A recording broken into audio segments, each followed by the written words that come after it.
Light का इंतजार कर रहा था लेकिन लाइट नहीं आई है। लेकिन अब देखना कैसी, मुझे नहीं पता कैसा वीडियो आ रहा है, तो इसको खत्म कर दूं मैं पार्ट को।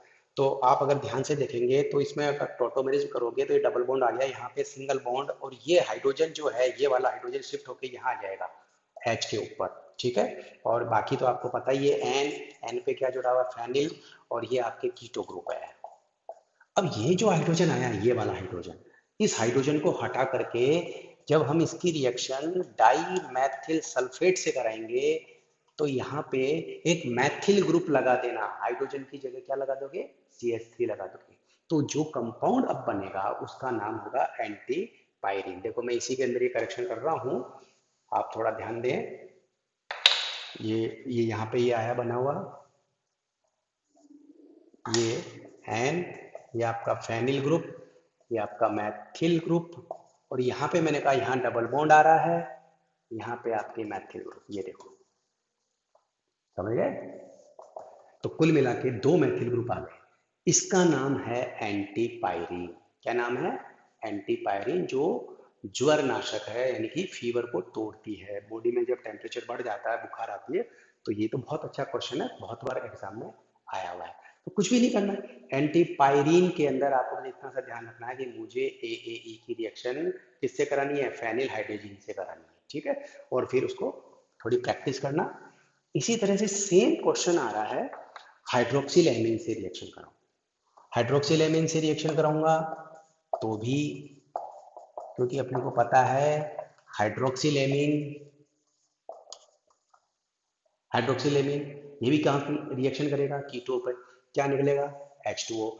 H2O निकालना है, और इस एल्कोहल के ग्रुप को आपको इधर रखना है, ध्यान देना। तो आपको अपने आप ही पता पड़ जाएगा, CH3, C, double bond N, ये आपका CH2, ये आपका कीटो। अब कीटो को इधर कर दिया करो, एल्कोहल को इधर ले लिया करो, और ये कौन है, OH। आप समझ गए अब क्या बनेगा, इधर से क्या निकालना है, एल्कोहल। एल्कोहल निकाल के आप ये बनाएंगे, और साथ में क्या करनी है, चलावयता, टोटोमेरिज्म। तो इस H को यहाँ अटैच कर देना, एल्कोहल निकाल देना, जो बनेगा उसको बोलेंगे आइसो ऑक्साजोल। क्या बनेगा, आइसो ऑक्साजोल। ये हेट्रोसाइक्लिक कंपाउंड्स के नाम हैं। जब आप हेट्रोसाइक्लिक चैप्टर पढ़ोगे तब आपको नामकरण आने लग जाएंगे। फिलहाल ये दोनों रिएक्शन इंपॉर्टेंट थी जो आपको समझ में आई, कि ये यहाँ पे फेनिल हाइड्रोजन से क्रिया कराऊं तो क्या बनता है, एंटीपायरीन, और हाइड्रोक्सिल एमीन से रिएक्शन कराऊं तो क्या बनता है, ऑक्साजोल। एक और रिएक्शन जो बची हुई है, फिर AE अपना खत्म होने वाला चैप्टर है, वो है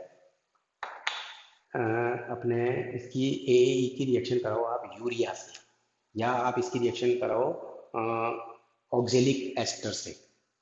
तो उसमें आपको रिएक्शन में ये ध्यान रखना पड़ेगा, CH3CO। अब देखो, चाहो तो आप डायरेक्ट इसको ऐसे भी लिख सकते हो,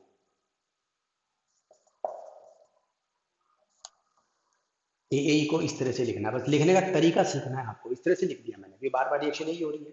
और मैंने क्या डाला, यूरिया।